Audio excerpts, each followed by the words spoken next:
In this video, we're going to discuss where self-doubt comes from and how we fix it so that it stops robbing you of your full potential and the goals you want to go on and achieve. Self-doubt is crippling, and in my understanding, it comes from three main sources. The first source being you failed in something previously and you never quite dealt with that failure.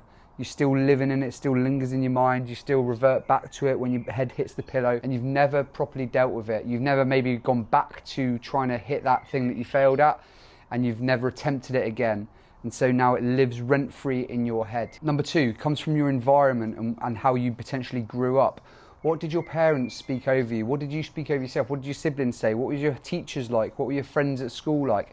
Was it a doubtful environment that you were in? Was it a positive one? Etc. Like, we don't realise how much our childhood actually sets us up for the rest of our lives. For instance, when a 6-year-old boy is asked what he wants to be when he's older, and he says he wants to be a professional footballer, and his father responds, well, many people want to do that. What's a realistic goal you want to get? Boom, that can literally change the course of someone's life because you've stopped them self-believing in themselves and thinking that their goal, their dream is achievable. This can be done much more subtly around the dinner table, etc., for days, weeks, months, years, that it's crept into your mindset and you don't even realise that it's your default position. And number three, and thankfully this is the one that's the easiest to solve, is lack of preparation. If you're going for a high level goal and you haven't put the work in, you haven't prepared, you haven't studied for that exam, or you haven't studied for your interview or for a fitness test or whatever it is, that will create major self-doubt when the work hasn't been done in order to achieve the task in front of you. For me, this is an inexcusable sin. It's something I've been guilty of before, and it's something that it's in every single one of our hands that we can deal with immediately by ultimately putting the work in. Okay, the great thing with self-doubt is it can be resolved, and it will take a lot of work, it will take a lot of inward focus, it will take a lot of preparation, it will take a lot of nitty-gritty conversations potentially, and dealing with with mindsets and adapting mindsets to correct thinking. But it can be resolved if you're willing to work it. And these are the three main areas that I've identified that I believe will help you solve your self-doubt. I have a saying in our one-to-one community: action cures doubt. And that saying is so true. If you're struggling with a bleep test, let's say, for the Royal Marines, well, guess what you've got to do to remove that fear of passing a bleep test? You've got to go and work your butt off to make sure that you're far surpassing the levels required of you. If, for instance, the pass mark was a level 11, get your bleep test to a level 13.5, then you know you've got fudge factor that no matter what happens on the day, you're still fit enough to pass it. So action cures all doubt. If you need to study for an exam, you've got an exam coming up, guess what? Hours and hours of study, good solid study, is going to cure that doubt. So preparation will take you a very long way in curing this self-doubt, this self-belief that you have in yourself, that you haven't got what it takes. Number two, your environment has to change. Have a look around you, have a look at the house, the people you're with, your friends, your family. Do they have limiting beliefs? Have they put those limiting beliefs on you? Maybe it's you work in a job that's going nowhere and you've almost settled for that. Guess what you need to do? You need to freaking get out of that job and go and risk it. You've got to go and test your limits, push your boundaries. This happened to me when I was in the Marines. I'd done the time that I felt was good enough for me, and then I wanted to leave because I wanted to test myself in new areas, and people around me were saying don't leave, hierarchy saying don't leave, you know, economy's bad and all that. But in me, I was like, no, I need to go and test myself. I need to go and push myself in a new area. Afghan had finished. There was no more Afghan tours, etc. So I was like, right, I want to do it. I had to ignore a lot of voices, including my own, push out my comfort zone. And here we are, 10 years on, and it was the right decision to make. And so put yourself out of those comfort zones, out of these environments that are causing self-doubt. Ultimately,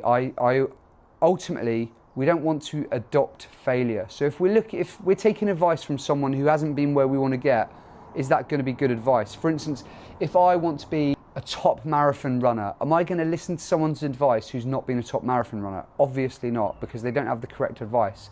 So sometimes parents or people who are in authority in our lives, they haven't actually got the correct advice for where you want to go.